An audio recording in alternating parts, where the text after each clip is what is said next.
Yang selanjutnya itu kita akan membahas sistem akuntansi aktiva tetap. Di sini kita akan menjelaskan kayak tinjauan dari aktiva tetap itu seperti apa, menjelaskan definisi aktiva tetap itu seperti apa, dan untuk segi materinya kalian bisa ngelihat di buku-buku sumber yang sudah dicantumkan di guidebook maupun di suplemen juga bisa. Di sini ada definisinya. Yang dijelaskan di dalam aktiva tetap itu pasti definisi dari aktiva tetap itu sendiri, terus karakteristiknya seperti apa, terus penggolongannya itu seperti apa. Nah, penggolongannya ini bisa dengan cara perolehannya ya teman-teman, bisa pembelian, bisa secara dengan pembelian, yaitu baik bisa tunai maupun kredit, bisa buat sendiri atau membeli, kan buat sendiri atau membeli, terus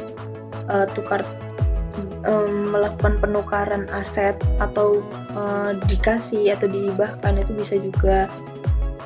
Terus di sini juga bisa membahas tentang transaksi yang terkait dengan aktiva tetap.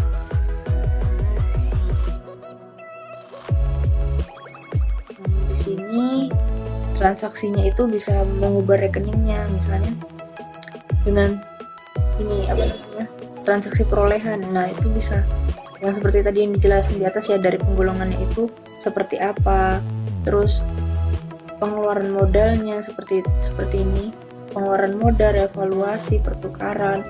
Nah, terus bisa juga transaksinya itu mengubah akumulasi, depresiasi. Nah, kan bisa mengubah dari nilai bukunya. Nah, itu apa aja? Nah, itu dari depresiasi, terus penghentian pemakaian, penjualan, dijual, terus ditukar tambah dengan yang lebih bagus, atau transaksi yang mengubah rekening biaya reparasi dan pemeliharaan aktiva tetap, bisa menambahkan bahan dan suku cadangnya atau SDM-nya, terus kayak peralatan lainnya seperti itu.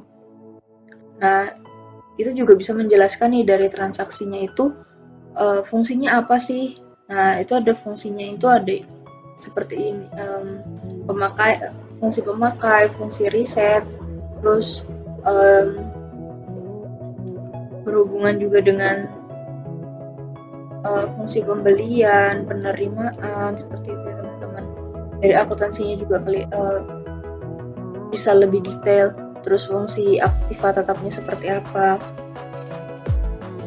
Nah, di sini juga bisa kita menjelaskan dari sisi akuntansi keuangannya, berupa dengan jurnal perolehan dari aktiva tetap yang selama kita meninjau dari laporan keuangan yang kita tinjau itu, perolehan aktiva tetapnya seperti apa sih, jurnalnya seperti apa. Nah, itu bisa dimasukkan di dalam KTTA kalian. Itu bisa perolehan, terus pembangunan aset tetap. Ini bisa seperti menambah, misalnya kalau misalnya gedung bangunan gitu, terus dia menambah dari masa luas kantornya, atau menambah hal-hal yang bisa menyebabkan nilai dari gedung itu bisa bertambah gitu. Terus mencatat pengeluaran modal berupa pemakaian, ini juga bisa. Distribusi tenaga kerja dan pembebanan biaya overhead pabrik. Nah, itu bisa ya teman-teman, ini transaksi-transaksi seperti ini yang berhubungan dengan tadi cantumkan di KTTA. Depresiasi, perbaikan dan pemeliharaan, terus penghentian penggunaan, akumulasi seperti ini bisa. Terus sistemnya seperti apa, pembeliannya, terus apabila dengan pembangunan sendiri sistemnya seperti apa, terus pengeluaran modalnya seperti apa, seperti itu teman-teman. Dan jangan lupa untuk lagi-lagi, nama sistem informasi akuntansi biasanya ada pengendalian dan ancamannya seperti apa. Oke. Terus yang keempat, kita akan membahas tentang siklus produksi. Nah, di siklus produksi ini kita lagi-lagi meninjau 4 proses utama, yaitu desain produk, perencanaan desain produk, perencanaan penjadwalan, terus operasi produksinya seperti apa, lalu yang terakhir ada akuntansi biaya. Desain produk ini menghasilkan 2 output, yaitu bill of material, yaitu dokumen yang berisi jumlah dan deskripsi komponen yang digunakan dalam produk. Terus yang kedua itu ada operation list, yaitu dokumen yang berisi tentang langkah, waktu, dan peralatan apa yang digunakan untuk membuat produk tersebut. Terus ada perencanaan dan penjadwalan. Nah, ini tuh tujuannya buat apa sih? Untuk mengembangkan rencana produksi yang efisien, sehingga mampu untuk memenuhi permintaan pelanggan dan dalam jangka waktu pendek itu dapat meminimalkan jumlah persediaan yang ada. Dalam proses ini itu menghasilkan sekitar master production schedule, terus ada production order, terus material reacquisition gitu teman-teman. Ini operasi produk, dan ya kalau untuk akuntansi biaya juga udah dibahas di semester sebelumnya ya teman-teman. Tujuannya seperti apa, terus ancaman dan pengendaliannya seperti apa, seperti itu. Yang terakhir kita biasanya itu akan membahas ini, sistem buku besar dan pelaporannya. Nah, di sini kita akan meninjau tentang update general ledger atau pembaruan buku besar. Terus yang kedua itu ada proses jurnal penyesuaiannya atau adjusting entries. Terus menyiapkan laporan keuangannya seperti apa dan menghasilkan laporan manajerialnya.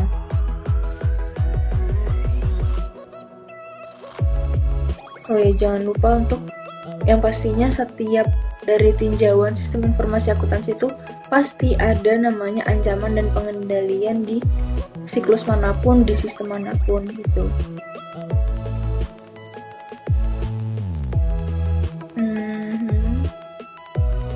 Ini ancamannya, yang pertama itu ada data buku besarnya itu tidak valid, terus pengungkapan informasinya tidak diotorisasi, hilangnya pengancuran data, itu seperti apa pengendaliannya nanti bisa teman-teman itu jelaskan dari perusahaan tersebut memitigasi dari ancaman itu seperti apa.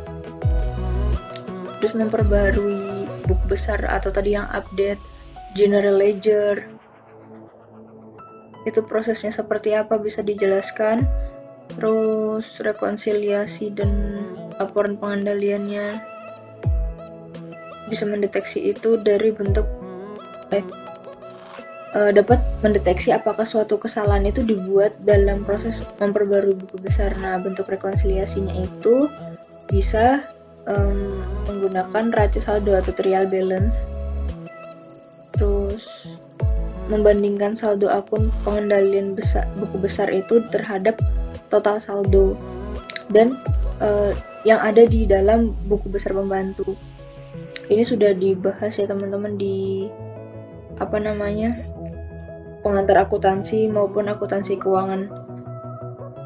Nah, di posting jurnal penyesuaian itu kita akan bertemu lagi dengan kategori-kategori dasar, yaitu apakah pencatatannya itu menggunakan accrual basis ataupun masih cash basis, terus penangguhan atau deferral, terus estimasinya seperti apa, revaluasi dan koreksi. Terus menyiapkan laporannya, tentu saja laporannya itu ada laba rugi, laporan LPE, laporan arus kas, dan laporan tersebut itu sebagian besar perusahaan itu melakukan tutup buku untuk pembuatan laporan keuangan gitu, baik secara bulanan maupun tahunan. Ini ada proses XBRL dan terminologinya, ini bisa dibaca ya teman-teman di buku-buku XBRL, dan yang ini terakhiran ini bisa dibaca di buku-buku yang ada di sumber terkait pada guidebook sistem informasi akuntansi ya teman-teman. Sekian dari aku. Mohon maaf apabila banyak kesalahan. Assalamualaikum warahmatullahi wabarakatuh.